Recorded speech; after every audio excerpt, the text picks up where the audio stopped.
তো আজকের ভিডিওতে আমরা এমন একটি স্ক্রিন রেকর্ডার নিয়ে আলোচনা করব যেটা হচ্ছে যে খুবই সহজ এবং ফ্রি সফটওয়্যার। আমরা প্রতিদিন আমি নিজেও অনেক সময় এই স্ক্রিন রেকর্ডিং নিয়ে গত আ এই পর্যন্ত এই পর্যন্ত আমি খুব পেরেশানিতে ছিলাম স্ক্রিন রেকর্ডিং নিয়ে। তো স্ক্রিন রেকর্ডিং এর অ্যা যে প্রবলেম তো সেটাই আজকের সলিউশনে পাবেন।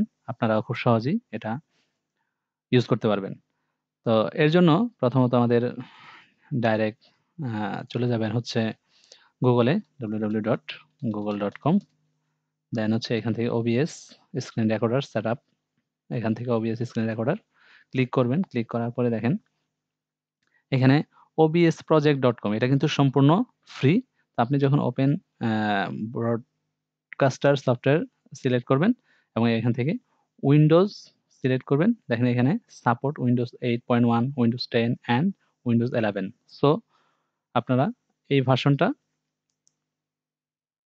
ভার্সনগুলাতে ইউজ করতে পারবেন। ক্লিক করলে সাথে, সাথে আপনাদের এখানে ডাউনলোড হতে শুরু করবে। ওকে? তো অলরেডি আমাদের ডাউনলোড করা আছে। তারপরে আমরা আ এটা ডাউনলোড করে দেখাচ্ছি। তো এখান থেকে আমাদের ডাউনলোড এটা হয়ে যাক।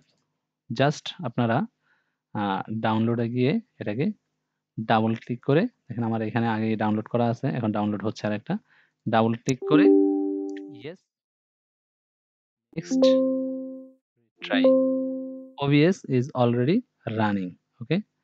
তো এখান থেকে জাস্ট আপনারা নেক্সট, নেক্সট করে গেলেই হয়ে যাবে।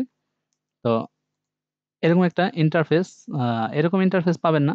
এরকম ইন্টারফেস পাওয়ার আগে আপনারা এখানে একটা এড স্ক্রিন তৈরি করবেন। তৈরি করার পরে এখানে আপনারা কি কাজ করতে চান? এখানে display capture, colour source, browse, image বিভিন্ন ধরনের উইন্ডো ক্যাপচার, ঠিক আছে?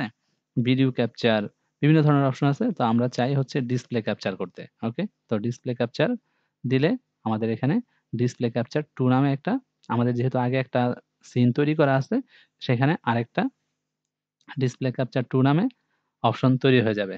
ওকে? তো এখান থেকে ওকে করলে আমরা জাস্ট এখানে আমাদের এখন রেকর্ড হচ্ছে। আমরা যদি আ 2nd ইয়াতে চলে যাই, সেক্ষেত্রে এখান থেকে আমরা স্টার্ট রেকর্ডিং দিব। তার আগে আমাদের সেটিং এ গিয়ে কিছু আ যদি চেঞ্জ করতে হয়, তাহলে আমরা যদিও আমাদের এখানে কোনো কিছু চেঞ্জ করার দরকার নেই। যেরকম ইয়া আছে, অপশন আছে সেরকম অপশন আমরা রাখবো। আর যদি কারো পিসির কনফিগারেশন হাই হয় বা লো হয়, সেক্ষেত্রে আপনারা কিছু জিনিস এখান থেকে চেঞ্জ করে নিতে পারবেন। এখানে ভিডিও বিট রেট আছে। এখান থেকে আপনার ভিডিও বিট রেট চেঞ্জ করতে পারেন। দেন হচ্ছে অডিও বিট রেট আছে, সেটাও চেঞ্জ করতে পারেন প্রয়োজন অনুযায়ী। আর আমাদের নরমাল যারা ইউজার আছি, তাদের ক্ষেত্রে এই জিনিসগুলো আমাদের প্রয়োজন নাই। ওকে? অডিওর এখানে অনেক অপশন আছে। তো আমাদের এগুলা দরকার নাই। যারা সাউন্ড ইঞ্জিনিয়ার আছে তাদের জন্য এই জিনিসগুলা দরকার। ভিডিও এডিটিং এর ক্ষেত্রে আমরা ভিডিওর ক্ষেত্রে এখানে আমাদের ডিফল্ট যেই আমাদের স্ক্রিন রেজোলিউশন আছে সেটা দেখাচ্ছে।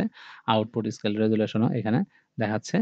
তো ডা ডাউন স্কেল ফিল্টার তো এগুলো আমাদের তেমন একটা কিছুই দরকার নেই। তো আমরা জাস্ট এখান থেকে আ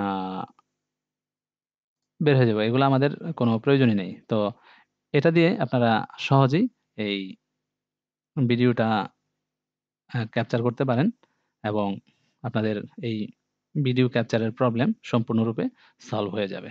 ওকে? তো এখান থেকে আমরা স্টপ রেকর্ডিং দেই। Stop recording